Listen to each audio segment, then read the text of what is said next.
Hi friends, welcome back to our channel. ఈరోజు మన కిచెన్లో సాయంత్రం పూట వేడి వేడిగా అప్పటికప్పుడు ఇలా గోధుమ పిండితో చేసుకునే ఒక మంచి స్నాక్స్ రెసిపీని ఎలా చేయాలో చూపించబోతున్నానండి. టేస్ట్ అయితే చాలా చాలా బాగుంటాయండి. పైన క్రిస్పీగా లోపల స్టఫ్తో సూపర్ టేస్టీగా ఉంటాయండి. ఎప్పుడు మనం తీపిగా ఉండే కజ్జికాయలు కాకుండా ఒక్కసారి ఇలా హెల్తీగా గోధుమ పిండితో దాంట్లో టేస్టీగా హెల్తీగా ఉండే వెజిటేబుల్స్ వేసి చేస్తే హెల్త్కి చాలా మంచిదండి. టేస్ట్ కూడా చాలా చాలా బాగుంటాయి. తిన్న కొద్దీ తినాలనిపిస్తాయండి. పిల్లలు స్కూల్ నుంచి రాగానే సాయంత్రం ఇలా వేడి వేడిగా చేసి పెట్టండి. క్రిస్పీగా భలే రుచిగా ఉంటాయండి. మరి ఇక ఏమాత్రం ఆలస్యం చేయకుండా చాలా టేస్టీగా హెల్తీగా ఉండే ఈ గోధుమ పిండి స్నాక్స్ని ఎలా చేయాలో చూద్దాం రండి. ముందుగా ఇక్కడ నేను మిక్సింగ్ బౌల్ తీసుకున్నానండి. దాంట్లో 1 కప్పు గోధుమ పిండి తీసుకోవాలండి. మీరు గిన్నె గ్లాసు దేనితోనైనా కొలతలు తీసుకోవచ్చండి. ఇప్పుడు మంచిగా క్రిస్పీగా రావడానికి మనం ఒక 2 టేబుల్ స్పూన్ల సూజీ, బొంబాయి రవ్వ, ఉప్మా రవ్వ అంటారు కదండి, అది వేసుకోవాలి. ఇప్పుడు దీంట్లో రుచికి సరిపోయినంత ఉప్పు వేసుకోవాలండి. ఇప్పుడు దీంట్లో 1 టీ స్పూన్ దాకా ఆయిల్ వేసుకోవాలండి.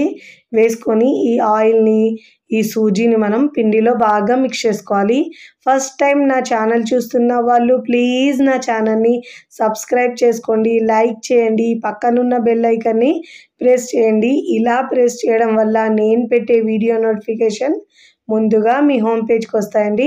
ఇప్పుడు ఇలా బాగా మిక్స్ చేసుకున్న తర్వాత కొద్ది కొద్దిగా వాటర్ వేస్తూ పిండిని మిక్స్ చేసుకోవాలండి. చపాతీ పిండి ఎలా ఉంటుందో పిండిని కాస్త గట్టిగానే మిక్స్ చేసుకోవాలండి. మరీ పల్చగా చేయొద్దు, అప్పుడే మనకు కజ్జికాయలు క్రిస్పీగా వస్తాయండి.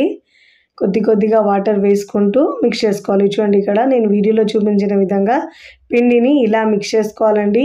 ఇప్పుడు ఇలా మిక్స్ చేసుకున్న పిండిని మనము మూత పెట్టేసి పక్కకు పెట్టుకొని దీనిలోకి స్టఫ్ని రెడీ చేసుకుందామండి. ఇక్కడ మనము స్టవ్ మీద ప్యాన్ పెట్టుకొని 1 టేబుల్ స్పూన్ దాకా ఆయిల్ వేసుకోవాలండి.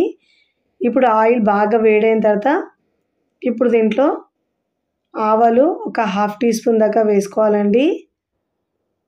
వెల్లుల్లి 4-5 వేసుకోవాలండి. సన్నగా కట్ చేసుకొని 6 దాకా అయినా వేసుకోవచ్చండి. ఫ్లేవర్ చాలా బాగుంటుంది వెల్లుల్లి ఎక్కువ ఎంత వేసుకున్నా కానీ. ఇప్పుడు ఒక 2 నిమిషాలు ఇలా ఫ్రై చేసుకున్న తర్వాత మీడియం సైజు ఒక ఆనియన్ తీసుకోవాలండి. దాన్ని ఇట్లా పొడవుగా కట్ చేసుకోవాలి. ఇప్పుడు ఉల్లిపాయల ముక్కల్ని కాస్త సాఫ్ట్గా అయ్యే వరకు ఫ్రై చేసుకోవాలండి. ఇప్పుడు ఇలా ఫ్రై చేసుకున్న తర్వాత ఇప్పుడు దీంట్లో ఒక 2 పచ్చిమిరపకాయలు సన్నగా కట్ చేసుకొని వేసుకోవాలండి. ఇప్పుడు దీంట్లో 2 టేబుల్ స్పూన్ దాకా సన్నగా తరిగిన కరివేపాకు కూడా వేసుకోవాలండి. వేసుకొని ఇలా బాగా ఫ్రై చేసుకోవాలి. మంటను లో టు మీడియంలో అడ్జస్ట్ చేసుకుంటూ ఫ్రై చేసుకోవాలండి. ఉల్లిపాయ ముక్కలు మాడకుండా చూసుకోవాలండి. ఇప్పుడు దీంట్లో 1/2 టీ స్పూన్ దాకా పసుపు వేసుకోవాలండి.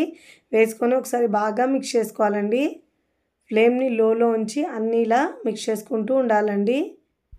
ఇప్పుడు ఇలా బాగా మిక్స్ చేసుకున్న తర్వాత ఇప్పుడు దీంట్లో సన్నగా తరిగిన క్యాబేజీ 1 కప్పు దాకా వేసుకోవాలండి. సన్నగా వీలైనంత వరకు ఇలా కట్ చేసుకోవాలి.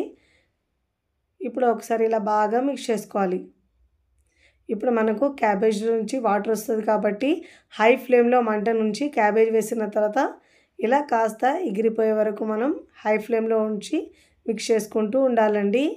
ఇప్పుడు ఇలా కాస్త క్యాబేజ్ వేగిన తర్వాత ఇప్పుడు దీంట్లో ఒక చిన్న మీడియం సైజు లేదంటే చిన్న సైజు అయినా క్యారెట్ కూడా వేసుకోవాలండి.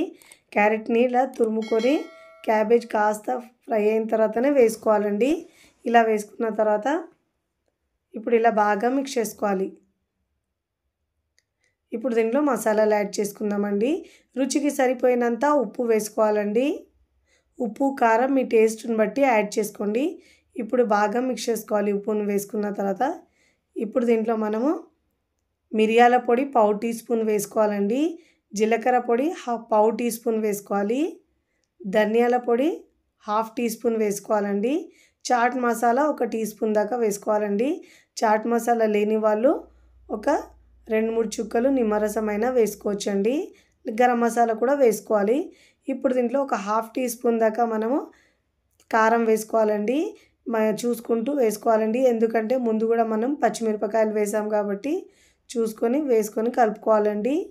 ఇప్పుడు ఇలా అన్ని ఇంగ్రీడియంట్స్ని బాగా మిక్స్ చేసుకొని ఇప్పుడు మనం స్టవ్ ఆఫ్ చేసుకొని పూర్తిగా చల్లారించుకోవాలండి.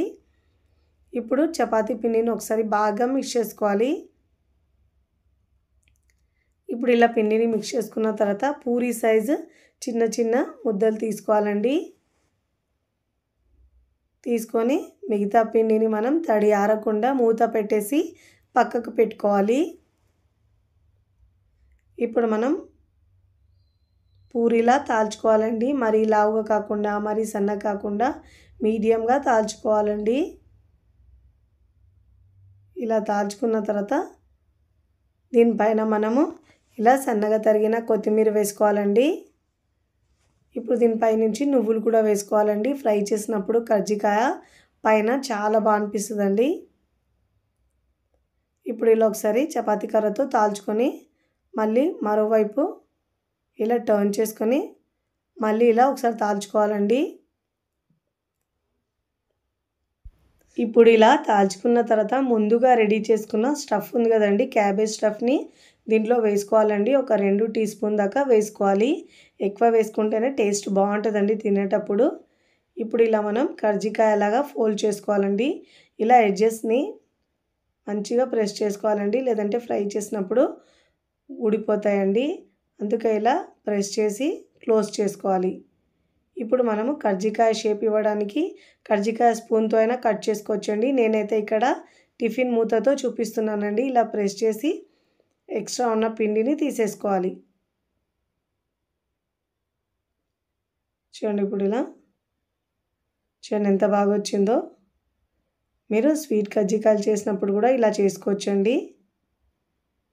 ఇప్పుడు మనం ప్లేట్లోకి తీసుకోవాలి. ఇదే విధంగా మరొకటి చేసి చూపిస్తున్నానండి. పూరీలా తాల్చుకున్న తర్వాత మళ్ళీ దాంట్లో స్టఫ్ వేసుకోవాలండి. నేను ఇక్కడ ఈ కర్జికాయకైతే నేను కొత్తిమీర ఇంకా నువ్వులు కూడా పెట్టలేదండి. ఇలా ఇష్టం లేని వాళ్ళు ఇలా ప్లెయిన్గా అయినా చేసుకోవచ్చండి. ఇలా ఎడ్జెస్ని బాగా క్లోజ్ చేసుకున్న తర్వాత ఇప్పుడు నేను ఇక్కడ కజ్జికాయ స్పూన్తో కూడా చూపిస్తున్నాను చూడండి. ఇలా అయినా చేసుకోవచ్చండి. ఇప్పుడు ఎక్స్ట్రా ఉన్న పిండిని తీసుకొని మిగతా పిండిలో మిక్స్ చేసుకొని మళ్ళీ ఇలా చేసుకోవాలి. ఇక్కడ నేను అన్నీ చేసుకున్న తర్వాత ప్లేట్లోకి తీసుకున్నానండి. ఇప్పుడు వీటిని ఫ్రై చేసుకోవాలి. డీప్ ఫ్రైకి సరిపోయినంత ఆయిల్ తీసుకోవాలండి. ఆయిల్ని బాగా వేడి చేసుకున్న తర్వాత ఇప్పుడు ఇలా కర్జికాయని వేసుకోవాలండి. మీకు ప్యాన్లో ఎన్ని పడితే అన్ని వేసుకోవాలండి. ఇలా వేసుకున్న తర్వాత మంటను మీడియం ఫ్లేమ్లో ఉంచి మంచి క్రిస్పీగా ఫ్రై చేసుకోవాలండి. ఇలా గరిటెతో మనం ఇలా ఆయిల్ పోస్తుంటే మంచిగా పొంగుతాయండి. ఇవైతే మంచి క్రిస్పీగా వస్తాయండి. రెండు వైపులా మంచి గోల్డెన్ కలర్ వచ్చే వరకు ఫ్రై చేసుకోవాలండి. ఇలా మంచిగా ఫ్రై చేసుకున్న తర్వాత జాలి గరిటెలో తీసుకోవడం వల్ల ఎక్స్ట్రా ఆయిల్ మొత్తం కిందికి వచ్చేస్తుంది. ఇప్పుడు ఇలాంటి టెక్స్చర్ వచ్చే వరకు ఫ్రై చేసుకొని ప్లేట్లోకి తీసుకోవాలి. ఇదే విధంగా మరికొన్ని ఫ్రై చేసుకోవాలండి. ఇలా 1 బై అన్నిటిని ఫ్రై చేసుకొని జాలి గరిటెలో తీసుకోవాలి. ఇలాంటి టెక్స్చర్ వచ్చే వరకు క్రిస్పీగా ఫ్రై చేసుకొని సర్వింగ్ ప్లేట్లోకి తీసుకోవాలండి. చూస్తుంటేనే ఎప్పుడెప్పుడు తినాలనిపిస్తాయండి. పిల్లలైతే ఇలా సాయంత్రం రాగానే స్కూల్ నుంచి ఒక్కసారి ఇలా చేసి పెట్టండి. రుచి చూస్తే మళ్ళీ మళ్ళీ కావాలంటారండి. అంత టేస్టీగా క్రిస్పీగా భలే ఉంటాయండి. గోధుమ పిండితో చేసుకోవచ్చండి. ఇక్కడ మీకు తుంచి చూపిస్తాను ఎంత క్రిస్పీగా వచ్చినాయో.